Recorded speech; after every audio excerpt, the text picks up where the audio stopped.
नमस्कार दोस्तों, आप सभी का स्वागत है हमारे YouTube चैनल मानव जीवन में। अच्छे लोगों के साथ हमेशा बुरा क्यों होता है? वहीं जो लोग बुरे कर्म करते हैं और अज्ञान की राह पर होते हैं वो खुशहाल दिखते हैं। श्री कृष्ण ने इसका जवाब गीता में दिया है। श्री कृष्ण ने अर्जुन से कहा, पार्थ, मैं तुम्हें एक कथा सुनाता हूँ। उसे सुनकर तुम समझ जाओगे कि हर प्राणी को उसके कर्म के हिसाब से ही फल मिलता है।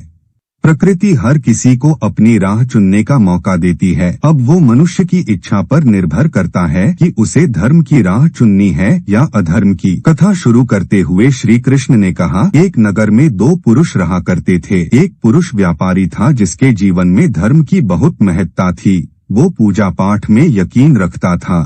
वो हर रोज मंदिर जाता था और दान धर्म भी करता था और हर रोज भगवान की पूजा करता था। वहीं दूसरा पुरुष बिल्कुल विपरीत था। वो हर रोज मंदिर तो जाता था लेकिन पूजा करने नहीं बल्कि मंदिर के बाहर से जूते चप्पल चुराने। उसे दान और धर्म से कोई लेना देना नहीं था। समय बीतता गया और एक दिन बहुत जोर की बारिश हो रही थी। इस वजह से मंदिर में पुजारी के अलावा कोई नहीं था। ये बात जब दूसरे पुरुष को पता चली तो उसने कहा कि ये सही मौका है मंदिर का धन चुराने का। पंडित से नजर बचाकर उसने मंदिर का सारा धन चुरा लिया। उसी समय धर्म कर्म में विश्वास रखने वाला व्यक्ति भी मंदिर पहुंचा। दुर्भाग्य से मंदिर के पुजारी ने उसे ही चोर समझ लिया और चिल्लाने लगे। वहाँ लोग एकत्र हो गए और उसे बहुत मारा। किसी तरह वो बचते बचाते वहाँ से निकला तो दुर्भाग्य ने उसका साथ वहाँ भी नहीं छोड़ा। मंदिर के बाहर वो एक गाड़ी से टकरा गया और घायल हो गया। फिर वो व्यापारी लंगड़ाते हुए घर जाने लगा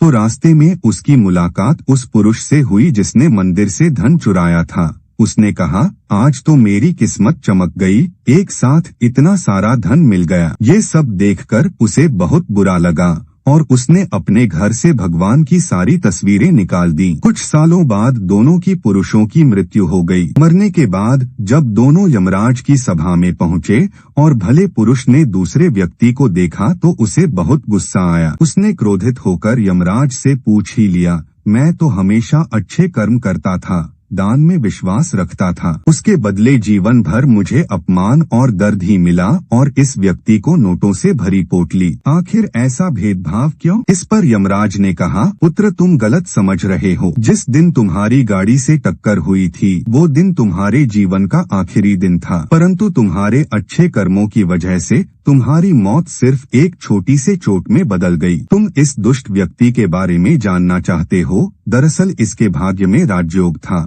मगर इसके कुकर्मों और अधर्म की वजह से वो सिर्फ एक छोटी सी धन की पोटली में बदल गया। कथा सुनाने के बाद श्री कृष्ण अर्जुन से कहते हैं, पार्थ, क्या अब तुम्हें तुम्हारे सवाल का जवाब मिल गया? ऐसा सोचना कि भगवान तुम्हारे कर्मों को नजरअंदाज कर रहे हैं, ये बिल्कुल भी सत्य नहीं है। भगवान हमें कब क्या किस रूप में दे रहा है मनुष्य को समझ में नहीं आता है, मगर आप अच्छे कर्म करते रहें तो भगवान की कृपा हमेशा बनी रहती है। इसलिए अपने अच्छे कर्मों को बदलना नहीं चाहिए क्योंकि उसका फल हमें इसी जीवन में मिलता है। इसलिए मनुष्य का फर्ज है कि वो हमेशा अच्छे कर्म करते रहें, क्योंकि श्री कृष्ण ने गीता में भी बताया है कि किसी के द्वारा किया गया कर्म बेकार नहीं जाता है, चाहे वो अच्छा हो या बुरा। धन्यवाद। अगर आपको इस वीडियो में दी गई जानकारी अच्छी लगी हो तो प्लीज हमारे चैनल को लाइक करें और सब्सक्राइब करें और ऐसी ही जानकारी पाने के लिए हमारे चैनल पर बने रहे।